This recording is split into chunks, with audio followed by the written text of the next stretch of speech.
Hello, welcome everyone back to Attributed, a podcast by Dream Data. I'm Andrea Coloma, product marketer here at Dream Data. And today we're talking about a topic near and dear to my heart. What happens after the big launch? Because most product marketers spend all their energy getting to that big ship day and not nearly enough, or I believe at least not nearly enough, on what comes next. And that does include myself sometimes. Don't tell my boss. Anyway, Me too. to help us unpack this, I am super excited to be joined by Jason Oakley. He's a seasoned product marketer. Also, I'm a huge fan. Thank you so much for being here. And I thought for anyone tuning in today that maybe doesn't know you, tell us about what you do, what Yeah. let you here today. Yeah. Cool. Well, thanks, Andrea. Thanks for inviting me. This is a fun topic too. I love this topic, and I'm guilty of not following the advice as well. But yeah, I'm Jason. Today I run a business called Productive PMM, and I have an agency called Demo Dash as well that I run with my friend Eric.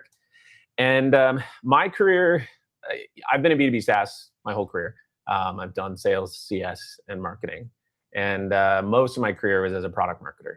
So basically the last over a decade has been as a product marketer, and that whole time has been as what I refer to as a founding product marketer. So like the first product marketer in a company who's building the function from scratch. And so that's why when I started Productive PMM, I focused a lot on helping either startups who were just starting the product marketing function, maybe never had their founding PMM, or founding PMMs who are in the role and trying to figure it out.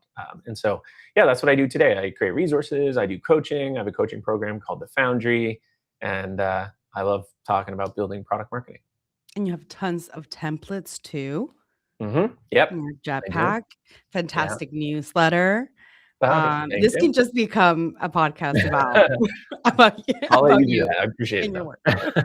though. No, but I guess before we dig into today's topic, personally, I still see a lot of companies, a lot of product marketers not differentiate between release and launch. Yeah.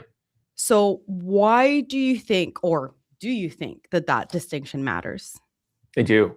Yeah, I think that when you think of release versus launch, release is like it's typically like an engineering or a product term, right? So it's meant to, the thing is now live, it's ready, it's available in the product, there for people to use.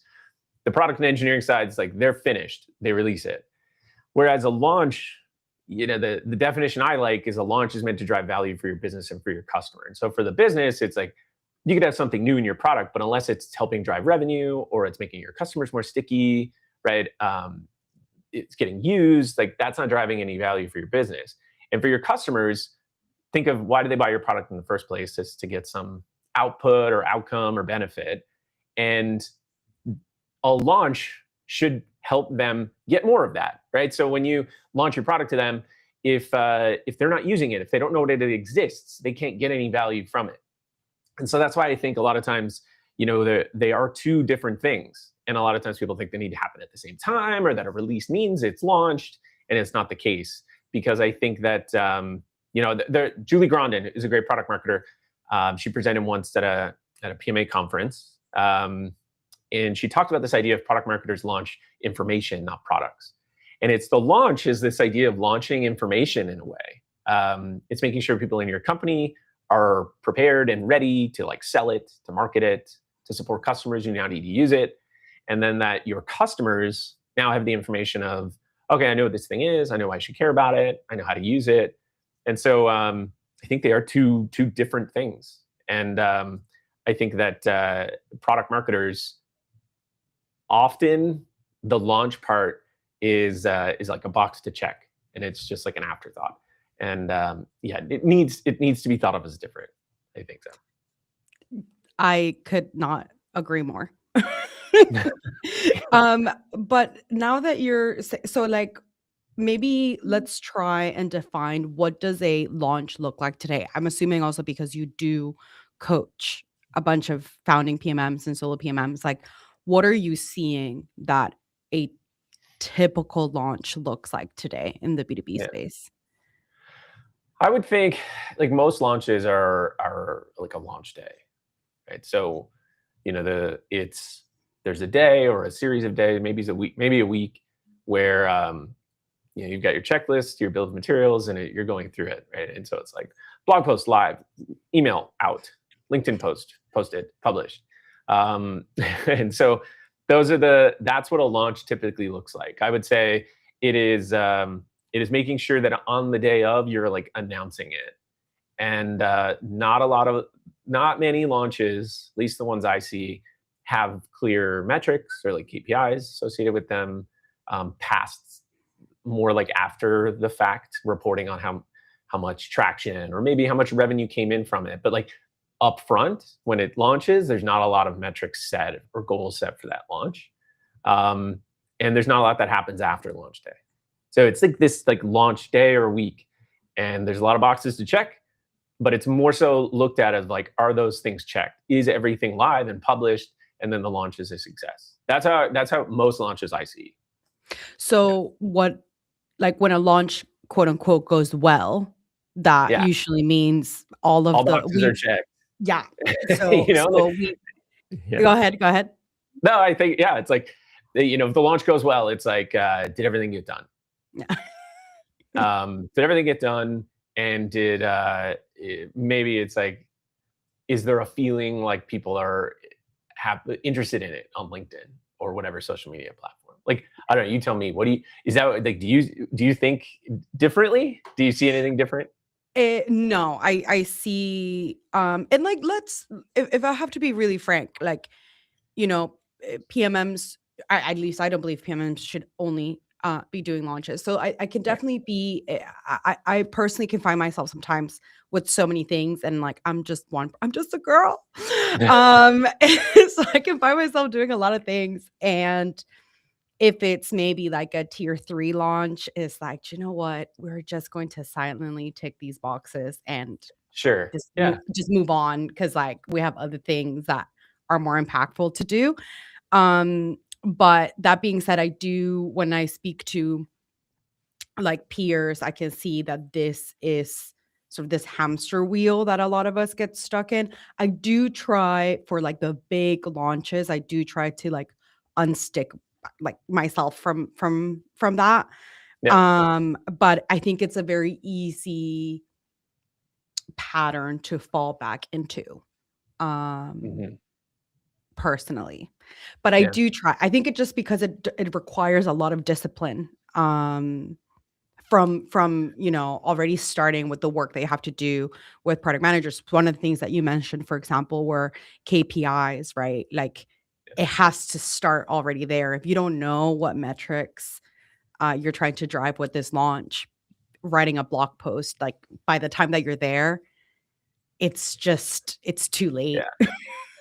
Yeah. And to your point, it also requires like internal buy-in. Like you could know, right, as the product marketer, or maybe the founding product marketer, right, like the only one who's like, I own launches in this company. It's like you you might be like, hey, we need to be. A lot of times it's that case. You're like shouting into the void of like, hey, there needs to be more than just like launch day, or like we can't spend the same amount of effort on every feature and all these things. But unless you have buy-in from your boss or your CEO, right?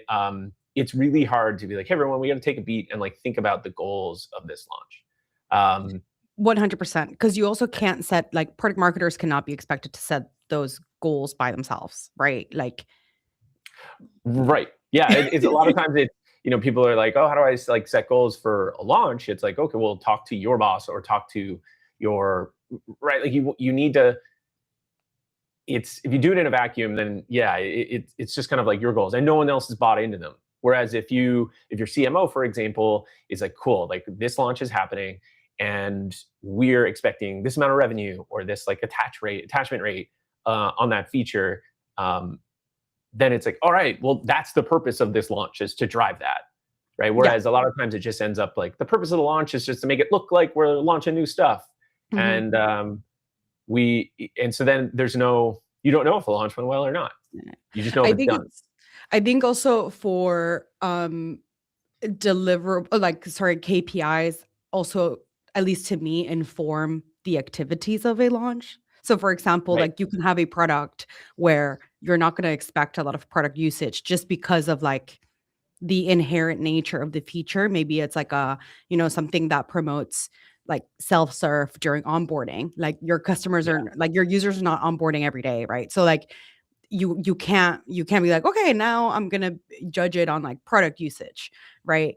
So, but Right. if you don't know that, then you just are creating the same materials you would for anything. And instead it's like, oh, maybe we need to take a step back and like work with like the onboarding team or like the account managers or the CSM Right. team, right? Do they have any onboarding goals? Like, do they have any numbers that they need to hit? Like, can we share a goal there? And then the materials that you create for that launch would look completely different. Um, Totally. Yeah. right? It's a great point. Like, especially when you're thinking too about, you had mentioned a tier 3 launch, right? And normally something falls into that bucket if it's, a Me Too feature or something that is, not really differentiating, or maybe it's something that's not going to drive more revenue for your business, but customers have been asking for it and it matters to them, right? Uh, and so for that reason, your goal wouldn't be a revenue goal, or it wouldn't be any goals related to awareness in the market or anything like that. It would just be how many customers know about this and how many are using it, like Yeah. attachment rate, right? Like, Yeah. and so then that would change, like you said, it would change the channels you use, it would change the content you create, it would, right? The people you Yeah. need to enable, like you wouldn't need the same amount of effort necessarily as like a P1, for example. Yeah. But I Yeah. wonder if I could maybe, because I love that we're giving so many examples before I get ahead of myself. We are live. So if anyone said, Yeah. sorry, if anyone has any questions, please just drop them in the chat and we'll take them as we go. But before I get ahead of myself, so you obviously big proponent on thinking beyond launch day, but I wonder, was there a specific moment in your career that kind of, made you realize that the way to just like push for this big launch day wasn't sustainable? No, it wasn't like I was in a company and we like did a launch and I was like, oh, like this big revelation. But it was, I think a while back, we, myself, Tamara, and Andy, Tamara Graminsky, Andy McCotter-Bicknell, we started a course ready for launch. And so we were, I think now in the job that I have, where I get to coach people, I get to see a lot of launches. As a consultant, I got to see a lot of launches. And you, with reps, you just start to realize that, you just start to realize that, like, hey, so much of this is just like launch day, and you see launch after launch. You're like, we spent so much effort, there was so much time on this one, and now it's over, and we don't know if it had an impact at all. And or you're like, we had revenue goals, but we didn't hit those. But oh well, we're just on to the next one, and we're going to do the exact same thing as we did before. And that's that. After you do that enough, as slowly you start to realize, like, yeah, this is kind of broken. And you start to then realize too that the idea of tiering a launch is important, because tier 1s, tier 2s are meant to, like, the reason that not everything has the same amount of effort or the same amount of noise that you create around it, or the same amount of, like, even activities after a launch. The reason for that is that there's only so much attention that the market has. And if you're constantly just like shouting at them about new this, new that, when you do have something that you're like, this is actually supposed to move the needle on like revenue, or supposed to make us really differentiated, they're like less attentive. Like you're not, the message is not going to get through as well as it could be, as well as it could if you really put all of your effort behind those ones. And so things like bundling, right, and combining multiple features into a launch that has more impact or makes a bigger difference is, you start to realize, like, oh yeah, those things make sense. But it's really hard to do. It's really hard to do, especially when you're in a startup and everything is driven by like one or two people who are just constantly like, go, go, go, go. Everything needs a launch. Everything's super important, right? You need to enable Very hard to do. everyone. Totally. Yeah, Yeah. totally. So Yeah. one of the things that you said just a couple minutes ago was that, okay, you have the product marketers that are like, this is not getting us any, like, this is not working. But one thing is you realizing it, and another thing is having that buy-in. Yeah. Are there other things that are keeping teams stuck in this like big launch day mode? I would I just think it's pressure. Like as a product marketer, it's like you are at the end of the day, you want to do your job. You want to be perceived as doing your job well, right? And you want your boss and your CEO to be happy and feel like, yeah, you want job security. Like you don't lose your job. And so a lot of times you're doing what's asked of you. And a lot of times that is, we got 3, 4 launches coming up this quarter, and I need to get them all done because that's what's expected of me. That's what I'm measured on. And so that just kind of leads to, you're like, all right, this one's done. Bye, and I'm moving on to the next one. And so I think because of that cycle, product marketers just, you can't blame them. Like they just don't have the time to be able to say, hey, we need to think about this. This needs to be thought of as bigger. This one's really important. We need to be doing more for the next quarter to promote this particular feature or product that we just launched in order to hit a revenue goal. And a lot of times, yeah, they just don't have the ability, and no one's asking them to do that. Mhm. So then why would they, right? Because Yeah. they're just like, I got other things to do, so I don't need to waste my. I'm not going to waste my time on this. I got Uh, enough things to do. Thank you very yeah, much. I'm sure every product marketer watching this right now is like, yes.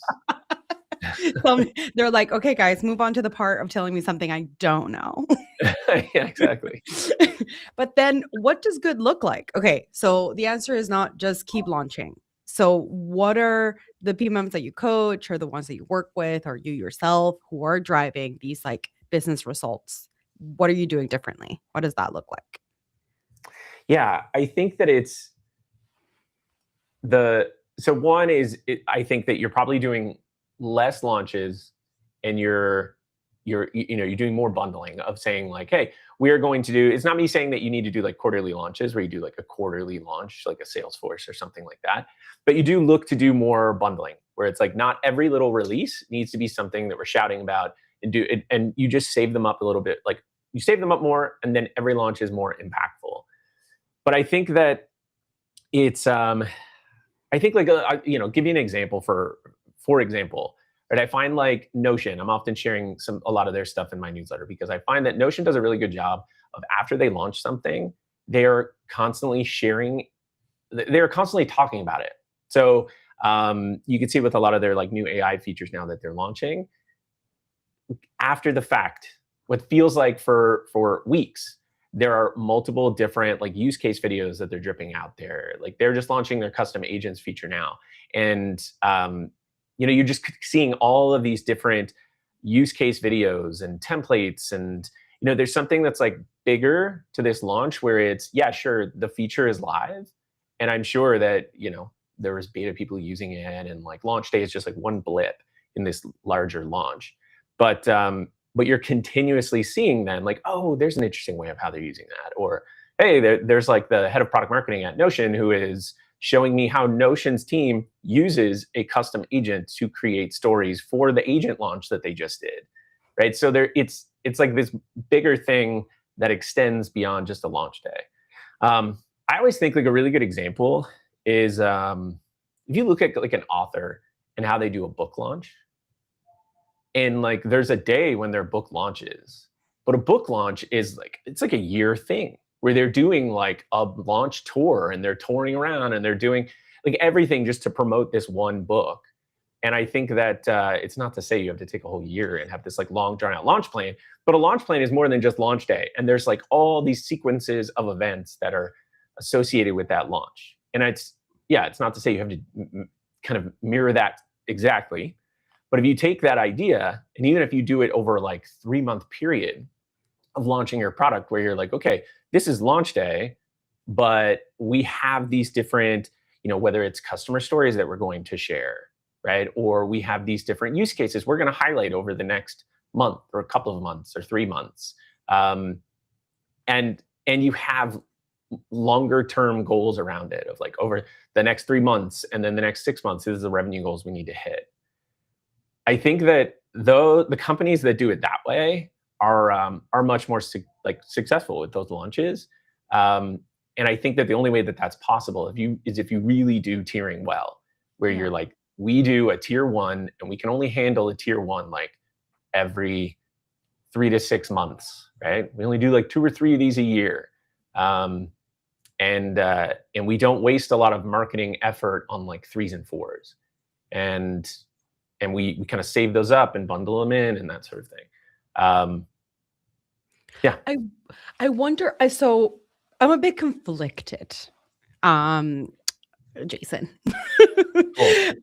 I guess my first thing is, what is because I totally hear you, right? When you said a book launch, like authors, I also thought about like films, right? So there's the Yeah. big world premiere, but you can even see that has changed, right? You have world premieres, and you have like the London premiere, then you have the New York premiere, then you have the LA premiere. And then on top of that, you have like actors going into Hot Ones and doing this Right. press tour Yeah. and that Yeah, press exactly. tour and da da da, right? Because obviously it's great to have like a box office like launch day, but it's even Right. greater, especially now that people continuously go to the cinema Right. to watch your Yeah. film, right? So that analogy sparked that in me. But then I wonder, like, should we be afraid of like fatigue?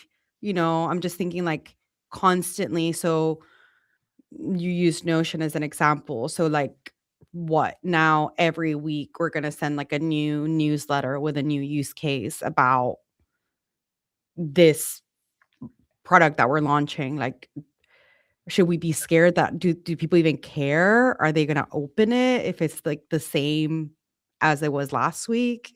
Do Interesting. you, Yeah. I don't Yeah, know. I get your idea. Like I think you know, the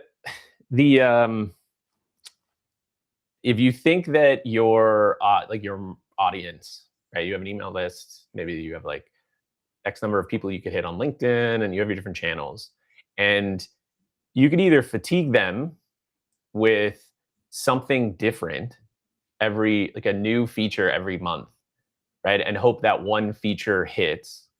Or you could be like, this is a really important one, and we are going to hit them the same amount of times, but with like less, with the same thing. So within a 3-month period, we're going to hit them with the same message this many times and hope that it hits, versus going to hit them with 6 different messages about new features. They might only like click into one of them, and it's the same amount of stuff, but at least you're yeah, you're like you're kind of focusing and like betting on like, this is the most important thing, and this is what we need to make sure over the next 6 months we get in front of them. But it is like I guess it's a trade-off where you're like, we are choosing that this is the most important launch that we have, and because of that, we're not launching or putting as much marketing effort into these 5 other things that we could. And so there is like a trade-off, and I do think there has to be like a trade-off. And so it's something to think about. The one thing I will say too is that it's not to say that because I think the other side of it too is that like product-led marketing, right, or like product-focused campaigns of stuff that's not new is still really important. So it's Yes, let's talk about this. yeah, Absolutely. so it's like if all you talked about was your new stuff, right? Every new thing you launch is like a bet, because best case, you're doing a lot of research and there's a lot of like, buyer insight that's put into why you should build something new, and you build it because people want it and they're going to use it and buy it and that sort of thing. But not always the case. And so there are, things you build that are based on like gut instinct and assumption and what the founder wants and that sort of thing. And every one of those is a bet. And so the marketing effort you put into that is in the hopes that it's going to land with the market and that people are going to like it and buy it. Whereas you have stuff on the shelf that people love you for today and differentiates you, and people buy it, they use it, and we don't put enough effort into marketing those things. And so that adds a whole nother layer of complexity to the mix, because companies should be marketing that stuff more. Yeah. And there are lots of companies who are out there who do a good job marketing their new stuff, but don't market the existing product at all. Yeah. And so unless a new thing, like one of your new bets, hits really well, then like it's hard to drum up demand and interest. It's so funny because, sometimes we have a I'm no longer a solo PMM. Oh, nice. Never thought I would say that. I'm just kidding. No, but I've been used to just being by myself. So we have a team now, which is nice. And it's so funny because when I told you that I was conflicted and hearing you talk, I was like, "Oh my God," because my team sometimes has the same fears. And I pretty much tell them a lot of things that you said. And I was like, "Oh my, I have to remember that like these fears are real, but sometimes, like you said, it is a trade-off. An example that I can think of, we do these customer breakfasts. Here at Dream Data, I would just like invite people to HQ, obviously those that can come. And we normally run them through everything that we've released slash launched in the last 6 months. Um, just do a little demo. I really like to use those for like messaging testing. Like, is this still, it Cool. was a very easy, like live test. Like, is this still landing? And then anything that's coming down the roadmap that we're allowed to share in the next 6 months. And then again, I do some like early messaging testing. And we were having this discussion today. And one of my junior PMM, she was like, but does that even make sense? Like, these are customers that like, already use us. Like, they probably already know. And Right. I could come up with 3 customers that I've spoken to in the last 3 weeks that in every single call with product, they are doing some discovery calls that I've been part of. They're like, "You know what would be great? If I could Yeah. grab all this data and put it in the CRM." And the product manager's like, "That's amazing because we can actually do that. We've been able to do that for the past 6 months." Um, Yeah. How many times in a webinar or like a demo to a customer, I was a CSM at another company, and it's like, yeah, how many times are you presenting something? They're like, whoa, when did you add that? It was like, oh, it's like 6 months ago. And that happens a lot. Yeah. Yeah, Yeah. It happens so so much. that it does. I think, so it was really nice to hear that perspective because I was like, "Oh my God, yeah, those fears are real." But like you said, you are always going to send that weekly newsletter. You're always going to make that weekly LinkedIn post. So then the question becomes, do you want it to be about completely different things, or do you want to exhaust all the possibilities to make sure that next time you jump into a call with a customer, whether it's you, whether it's your product Right. teams, or whether it's your CSMs, they're like, "Oh, no, no, no, we know, we've been using that. Thanks." Yeah. Yeah. Right. Yeah, it's funny. Like, this isn't exactly the same thing, but it's like you, I've worked at companies where, the marketing team is like really afraid to send a lot of emails, but like sometimes there are some emails like things you subscribe to, and you are hammered with like an email every day, twice a day. I had a guy who messaged me like a couple of weeks ago, and I hadn't set up my emails correctly, and so he was like subscribed to like 2 email sequences, and he was getting over like a 10-day period. He got like an email like every day, maybe once or twice a day.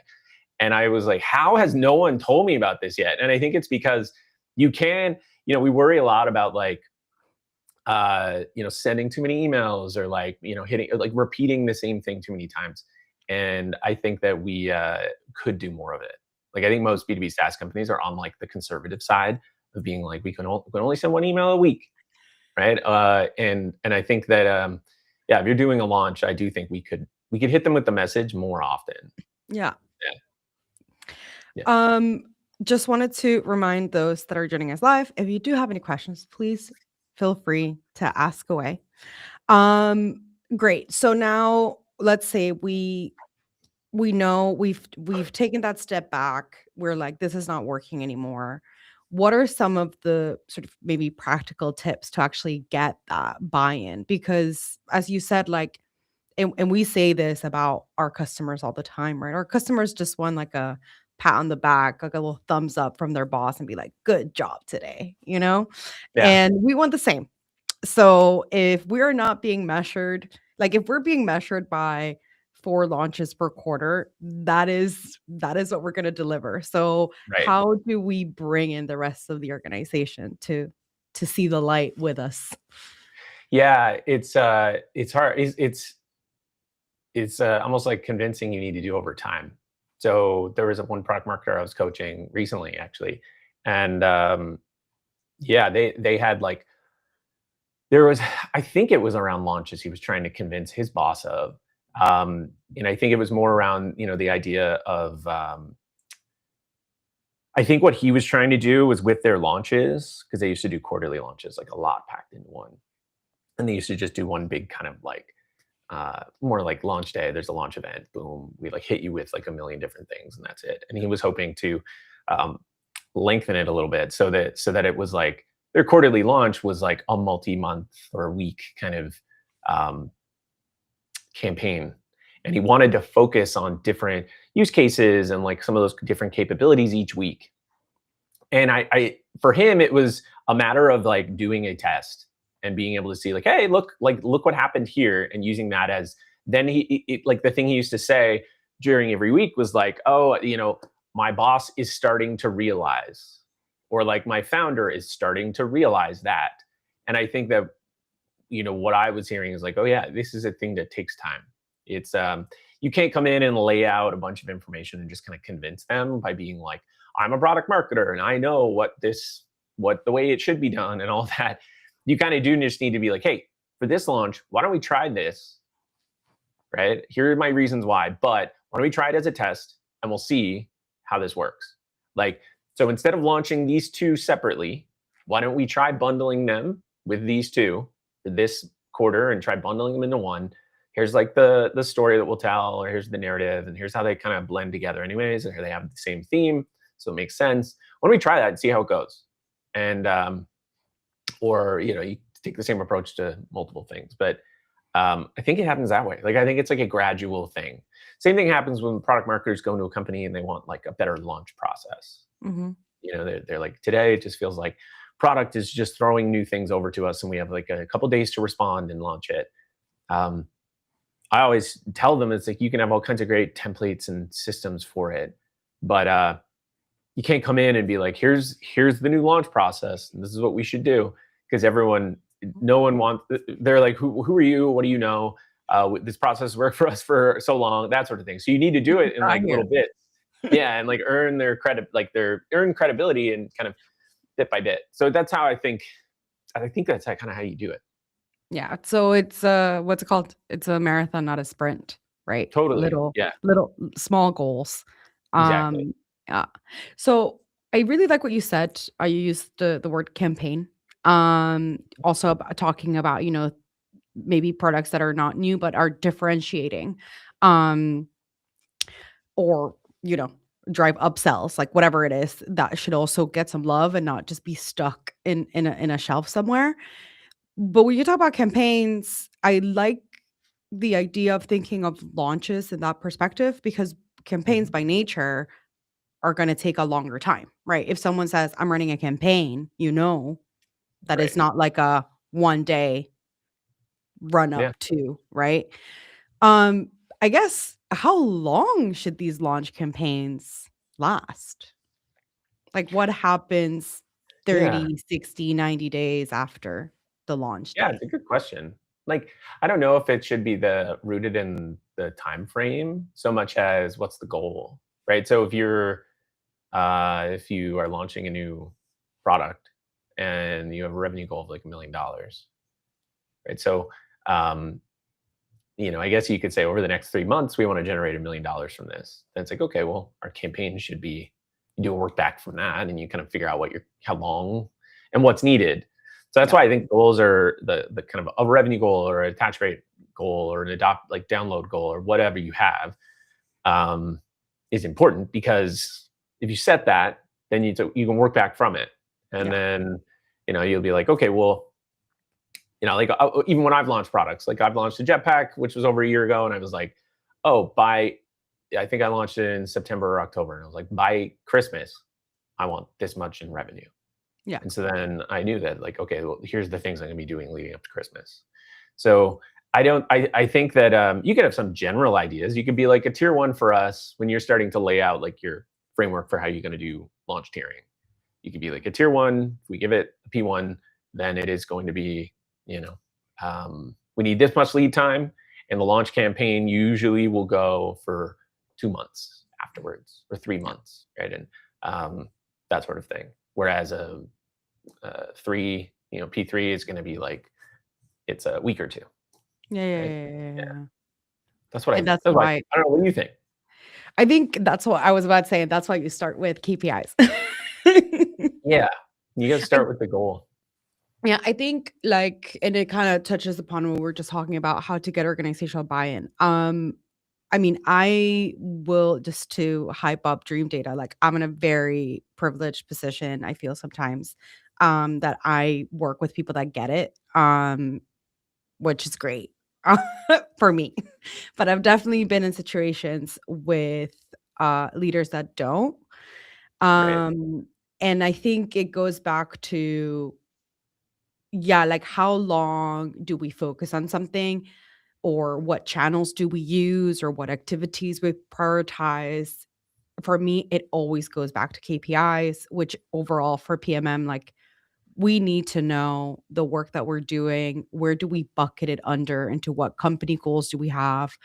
If you, I truly do believe in also co-owning KPIs, right? So like if I'm working with Yeah. the product team on one of their releases that will turn into a launch, like they normally have some like product usage OKRs, KPI, something that they need to hit that Yep. will naturally also become mine. um so I think for me it always like bundles that to that one. I will say, uh I guess just like a tip that came into my head for those tuning in to get buy-in is also look backs. Like, I know we're really busy, but like once in a while, just when you have a sit down with your manager, just be like, "Hey, listen, we did a lot of effort. Like this is how much effort we put in for this launch. Yeah. What did we actually get out of it? Like these are the numbers I'm seeing. Like what are you seeing?" And I think when you talk to a manager in that perspective, right, of being like, "Oh, we spend a lot of money paying people to do Yeah. all this work, and you're telling me that this is how much we got back." Uh, Right. I think at least for me, that has been a perspective. Eh, yeah. Yeah. I love that. Yeah, I think that's a great call. I think like one of the things too when you're doing a look back is um, one thing that I always found really frustrating is you would have a new, maybe with features it's a little different, but like say you have a new product, like a new product line, or maybe you've added a like an add-on product or something like that, right?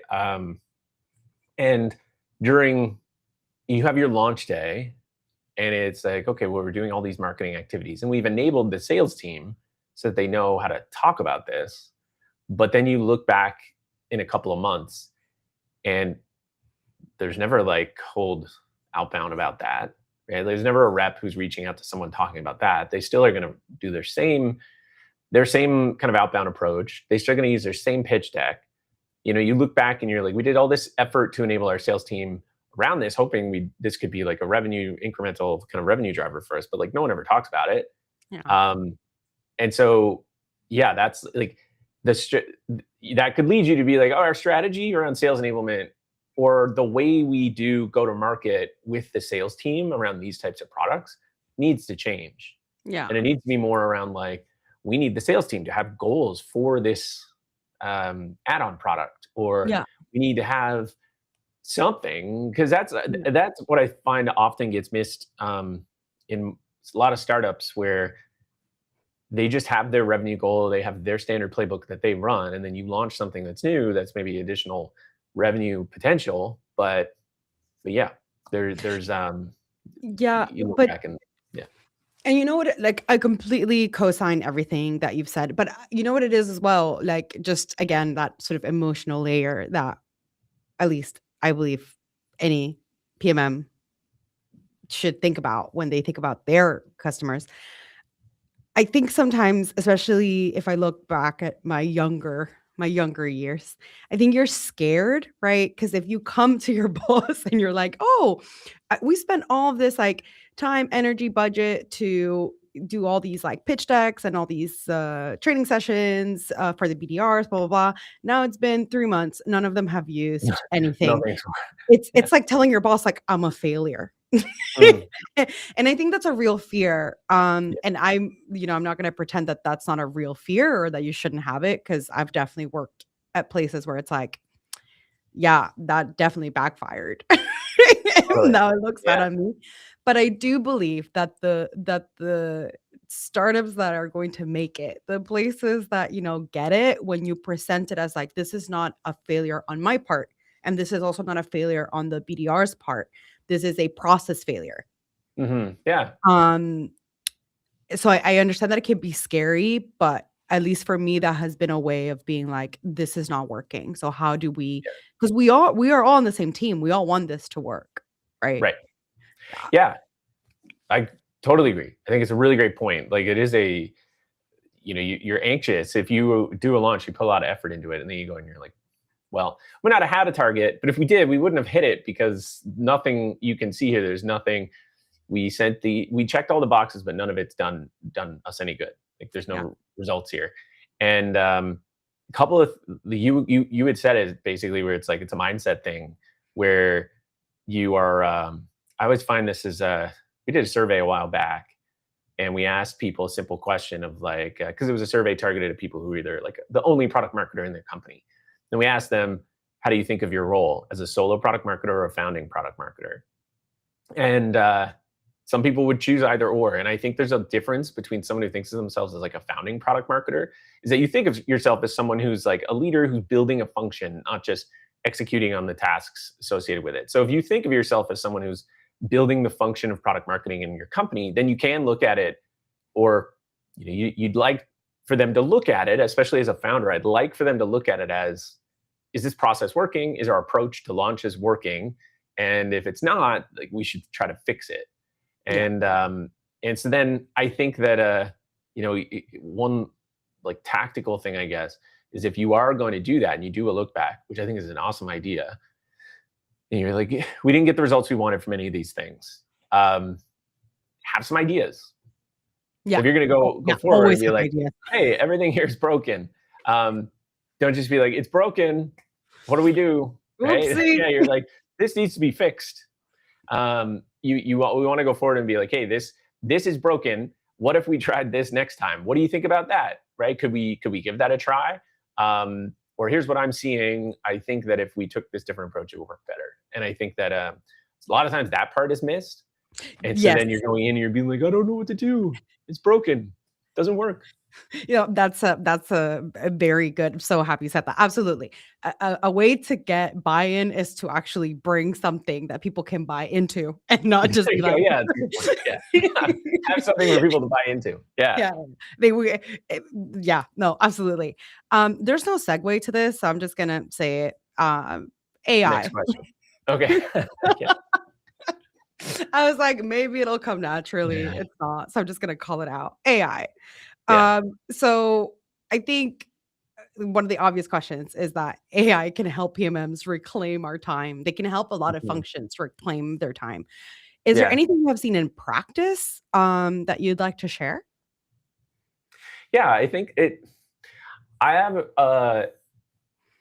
mixed feelings on content creation. Like, I think that a lot of times getting AI to write your messaging for you, or write your copy for you, or like get it to write your landing page or blog post or whatever for you, it's a I don't know if slippery slope is the right word or not, but I just don't think the quality is like that great. Don't get me wrong, I get AI to help me write all the time, but I'm still going in and it's more of an editing partner. Like, it's more of I do a lot of, like, I dictate onto a page in Notion, and then I help refine it or like reformat it, but it's like all of my ideas put onto that page, and then it's just helping with like tweaking or shortening or what have you. And so I think that's, if you use it in those ways, it can be really helpful with creating content. And I see that. I think one of the interesting ways that it can be used by product marketers is more on, or not more, but additionally on like insights, like being able to take a pile of gong calls that you have that would normally take you a lot of time to review. And if you can bring those in and ask it questions and be able to get insights, like be able to look at like customer calls around a particular part of your product and be like, how do they describe the problem that it solves? Or what are like some sound bites that I can use? Like a lot of this stuff about their product marketer's job that normally they don't have time to do, right? If you can, if now with AI, like they can actually do some of that stuff, then yeah, I just think like it's going to lead to better messaging or lead to better content and just insights that they can share across the company about, how they might want to position their product or all that. Those are things today that are just skipped because they're seen as more, it's too time intensive to go and do interviews, right? So Mm. you either outsource it or, all of that. And it's not saying you don't do those interviews, right? But there are now with AI, there are products out there and there are tools, there are ways that you can take a large data set and you Yeah. can pull things quickly from it. So I love when I see product marketers doing that stuff for sure. No, I echo. Like I would say about content creation. So first of all, and I will die on this hill. I mean, until I'm a very like die on this hill until someone proves me differently, and I'm like, oh, never mind. Yeah. So my mind can totally change. But for now, I will die on this hill. Like product marketers cannot be judged on their copywriting skills because we're not copywriters. That Yeah. being said, you understanding something in your brain and not being able to communicate it, then what? Then you're no longer a product marketer. Right. Yeah. um, and I think that is a great way of using AI. Sometimes just like get yourself in a room, record yourself, Yep. what you're trying to get across, and then, get like a summary, make a prompt that's like stick to my words as humanly as possible, Right. but I do agree that if you're solely relying on like the actual content that you create on ChatGPT, Claude, whatever it is, the quality tends to be very like subpar. It always defaults to jargon words, you know what I mean? Yeah. But I've recently been using Claude, Yeah. to Claude Code, but also just Claude Chat to do precisely that. I'm very like analytical. Like I'm pretty sure in a past life I was an engineer. I wish wishful thinking, but it's been very great to like grab these gong calls and be like, okay, point like surface use cases. Like this is my definition of use cases. Like, you know, look into like the first call of like the top 10 deals in the last 6 months. Like what use Yeah. cases are coming in if this is my use case definition. Right. Um I don't know, bring some quote bank with direct Yeah. links to the gong calls so I can like check them out more. I do have to say that has been I've been a bit iffy on the AI, but in the past 2 weeks I've been doing that and I can totally see the value Yeah. of digging into customer insights in a way that I wasn't able to before.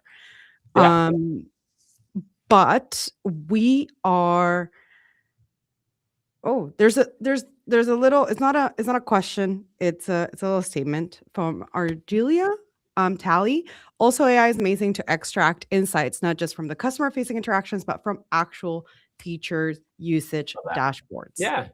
That's a great point. Yeah. It's if you are able to get your hands on like product data and you can put it into Claude or ChatGPT or something and get it to kind of to tell you insights. And I don't have a ton of experience doing this, but I could totally see how, yeah, even being able to be like, which there might be features, for example, about your product that are really valuable that you never knew, Yeah. right? Or things that people constantly are using, and you're like, why don't we ever talk about these, right? That'd be Or like you one of can the things I find think about. gaps in how you track product usage, right? Like all of a sudden you want to extract something and you're like, wait, I actually can't extract that. Why? And like have a Mm, conversation with your product teams of like, are we measuring this? How are we measuring this? yeah, I think it really does, as a product marketer that is obsessed with customer with customers, period. I think it really gives you, I've been calling it superpowers for the past 2 weeks. Yeah, in a lot of ways. And obviously I'm human. I've done vibe coding, right? Like I feel like it's I I don't like the word, but I love what it can do. But I think that some of the things that I'm seeing product marketers do, it's like when you think of buyer enablement and you think of like creating tools or resources for buyers to be that make it easier, for, whether it's like a ROI calculator or some type of like Mm. pricing calculator. Like I do think there are these things that used to take a lot of money and forever time to create, or you'd have to go and try to get some agency to build it. You can build those things pretty easily now. And I do think that you know, I remember at Klue, for example, we built a calculator for our competitive what was it, your competitive enablement gap or your competitive revenue gap, right? So we had this concept that was part of our narrative, and we were helping people quantify their problem. You're losing this much to deals you could win. And I remember I found there wasn't an AI tool for this, but I don't think vibe coding was even a possibility at this point. But I found a tool Mhm. called Calconic, which is like you can build a ROI calculator, and it was really easy. And that's what we used, right? So I was able to build that ROI calculator, and we were able to launch it. And it didn't take much time at all. But I think that that's now really cool. And I think Yeah, if you're yeah, yeah. in a startup, you want to build little tools like that, I think it's way easier Yeah, I've definitely not dug myself into that yet, but I've also heard, like, I don't know, I think at the beginning, because the AI for PMM conversation was so focused on content, I was a bit like, rolling my eyes a little bit. I was one of those. now. But I've been able to see people creating, like, a way to streamline, how they approach, like, launch tiering or launch activities, like with Lovable, for example, across product lines or whatever. Yeah. Where I was like, okay, Yeah. that's I didn't think about it like that. And I think, yeah, I've my mind has been changed in the past couple weeks. Yeah. And it'll get, I wish if someone could create AI that was like graphic design, right? Like if a product marketer could draft the messaging on a page and then feed that in and say, generate me a one pager, that would be, Oh, it's over. product marketers would use that. That would be extremely valuable, but no one can do it. Right? No, I've yeah. seen people try, but it's just not possible. Because right now, like, one pagers, it's not that product marketers don't see its value. It's just like, you are giving me another static collateral that is going to be outdated in 2 minutes. And Yeah, it's like churning out the content. It's not that a product marketer is like, I want something to just completely write this for me, or maybe they do. But I think that to be able to create a one pager or a deck, that it's a lot of it is you're just kind of like, take a deck for example. You're kind of like tweak. Someone's like, make this pretty. That's what they want you to do. But if AI could just do that, right? And you're like, hey, here's the message. Here's the copy we want in here, and then it's like, yeah. boom, and it's pretty. Yeah. We're rounding up, but I have to say something just because you were like, make that pretty. I love it when it's like, okay, build a deck, and you're like, listen, I am not a designer. Like, I'll do it. I have the knowledge, I got it, but I'm not a designer. They're like, no, no, no, no, no. We don't care about design. We understand. We don't care. It doesn't have to look good. We'll send it to the designer later. Okay. And then you build something super ugly. And then they're like, yeah, this is not really landing. And it's like, yeah, but it's because you don't like how it looks. Right. Yeah. Yeah. And The you worst wanna is when admit they're it. like, we need a new deck. This deck isn't working. And then or like this, they say it in a way where you're thinking like, oh, like the message here in this deck, right? Like, Exactly. oh, you gotta like change the narrative, and you like start changing, and then you present it to them, and they're like, no, like we liked what we were saying before. You're like, you just wanted this to look different, and you wanted it to be pretty. Um, and Exactly, so and it's like, yeah. I can't help you with that, sorry. Yeah. But it's true. I'm a big proponent of share early. I mean, again, my experience is working in startups. So it's like, I'm a big proponent of, like, share as early as possible, as fast as possible. But when it comes to one pagers and when it comes to decks, I do wait until Oh yeah. I can get something predified because that first impression is so important. And I have realized that stakeholders will never admit that they actually care about how something looks. So I just That's wait a yeah. second, then they can see it and it's pretty and be like, oh, and then they can actually focus on what it says and the flow. And they're like, oh, okay, cool. And then I'm like, okay, now we can proceed to. Well, that's good. Yeah, I always found what worked for me was, or not always found because it took a while to get to where like, oh yeah, I think this works. Is just finding like one rep and one Yeah. rep who's like more senior, but someone who's like opinionated, and they you sit down with them. At Klue, a guy called Pablo, and I sat down with him one time, and it's like we had to update a few slides, and it was just him and I chatting back and forth. We got it to a spot where we were both happy with it. He tested it on a call, and he was like, came back. I think we made a couple tweaks to it, and then it was good. And then Pablo was like, "Yeah, we got the new slide. I used it on a call. It went great." And everyone's like, "Great, let's use this slide." So I think that would be my approach. I'd recommend. Find your sales buddy. No, I think that's a great approach. But we are running out of time, and I want to make sure that people here become as big fans of you as I am. So thank you so much for joining us. Where can people follow you and keep up with you? Yeah, so you can follow me on LinkedIn. That's where I do most of my stuff and share content and all that. And then my website's productivepmm.com, and you can subscribe to my newsletter there. It's called PMM Files. And it's great. Thank you. Thank you so much, everyone, for joining us today. Thank you, Jason. You can find this and other podcasts wherever you get your podcasts. Bye. Thanks, Andrea. Bye.